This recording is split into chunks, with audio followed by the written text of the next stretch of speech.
Something that's very important to me is getting youth involved in hunting and shooting and the outdoor sports.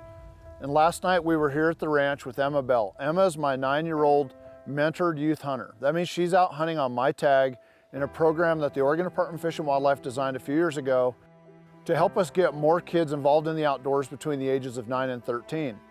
A couple of nights ago, we came in here to the ranch and we found a bunch of elk in the back meadows. So we came back in with Emma last night and we could hear a bull bugling high up on the ridges and moved into the meadows and got set up. Our hope was that the elk would feed down to us. I made a couple of cow calls and a small 5x4 bull came down to the edge of the meadow. He was obviously coming right to the calling, but then he hung up and he started looking kind of off to the northwest toward the end of the meadow. Something had his attention.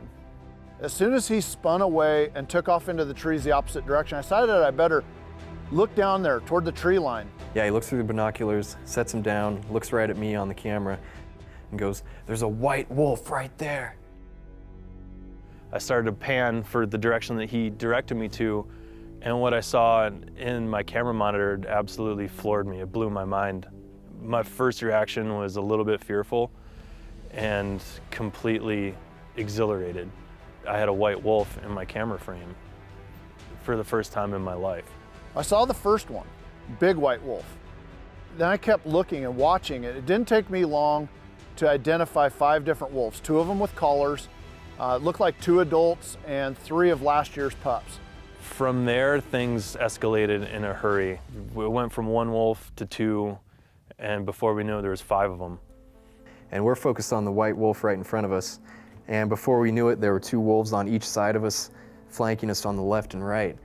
Do I just kind of stand up and spook them off, or do I want to maybe watch them and learn a little bit and get a good look at them? I want to know a little bit more about the wolves that live here on our mountain.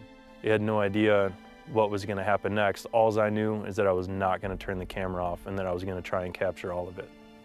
These wolves knew we were there. They could see the top of our heads, and they didn't have any fear of us. I don't know if they knew we were people or not. And it was a humbling experience to witness and to see an animal out there that has the ability to kill in a pack like that, and to know that it's on the same exact plane of existence as you are.